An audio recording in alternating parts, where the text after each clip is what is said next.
حضرت عثمان غنی رضی اللہ تعالیٰ عنہ حضرت عبداللہ ابن مسعود کے گھر آئے. یہ اس وقت آئے جب حضرت عبداللہ ابن مسعود سخت بیمار تھے اور موت و حیات کی کشمکش میں تھے. تو انہوں نے ان کا حال پوچھا. جب واپس پلٹنے لگے تو اشرفیوں کی 2 تھیلیاں حضرت عثمان غنی نے حضرت عبداللہ ابن مسعود کو دی.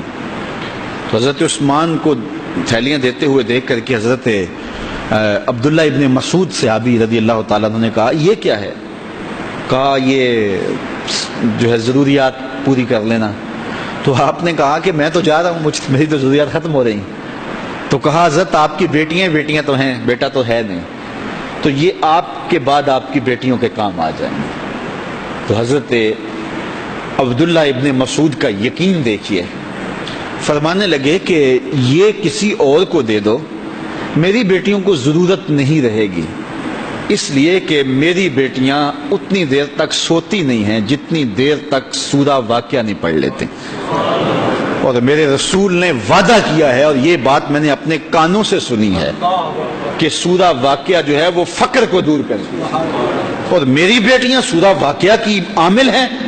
تو کہا کہ یہ پریشانی مجھے تو نہیں ہونی چاہیے کہ میرے بعد میری بیٹیوں کو رزق کہاں سے ملے گا جب ان کے پاس سورہ واقعہ موجود ہے. کہا یہ اٹھا لو اور جا کے اس کو دو جس کے پاس سورہ واقعہ نہیں ہے.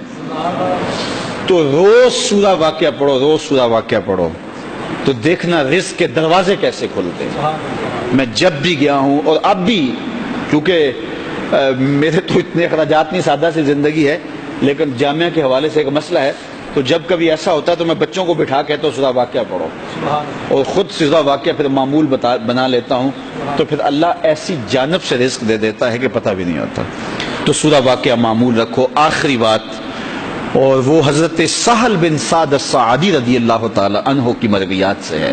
شکا رجل الی رسول اللہ دیک المعیشۃ والفقر. ایک شخص حضور کی خدمت میں حاضر ہوا, کہا حضور تنگ دست بڑا ہوں, کثیر العیال ہوں, بچے زیادہ ہیں, ذرائع آمدنی تھوڑے ہیں, میرے لیے کوئی نسخہ ارشاد فرمائیے. تو آقا کریم نے اس کو کیا نسخہ دیا؟ یہ سب سے آسان نسخہ, اذا دخلت الدار فسلم علیہ. جب گھر جائے تو گھر والوں کو السلام علیکم کہا کرو. جو ہی گھر میں داخل ہو السلام علیکم, اور اس کے بعد ایک مرتبہ سورہ اخلاص پڑھ دیا کرو, قل هو اللہ احد. یہ عمل شروع کر دو. تو کہا یہ بالکل آسان وظیفہ ہے, گھر جاؤ السلام علیکم, اور اس کے بعد ایک مرتبہ سورہ اخلاص. اس عمل کو نہ چھوڑنا, بلکہ فرمایا کبھی ایسا ہو تو گھر جائے تو گھر میں کوئی بھی موجود نہ ہو, تو کہا عمل کو پھر بھی نہیں چھوڑنا. فسلم علیہ, کہا تو مجھے سلام کہہ دینا. وہ اپنے نام لیواؤں کو تنہا چھوڑتے کب ہیں, جہاں ہم دم نہ ہو کوئی وہاں سرکار ہوتے.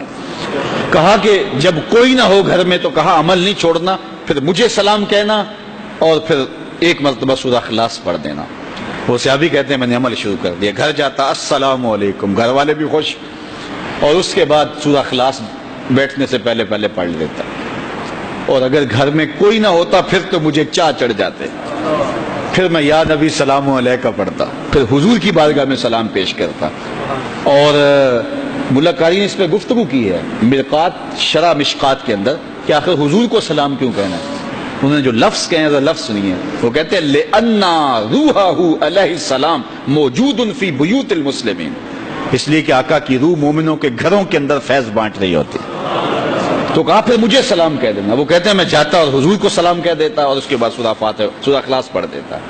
پھر ہوا کیا, اللہ اکبر. ہمارے استاد کہتے تھے اگر کسی کے اندر حسد ہوگا تو وہ یہ عمل نہیں کر سکتا, حسد نہیں ہے تو وہ عمل شروع آج ہی کر دے. وہ کہتے ہیں حتی افاد اللہ جیرانہ, اس عمل کی برکت سے میں نے تو امیر ہونا ہی ہونا تھا, میرے ہمسائے بھی امیر ہو گئے.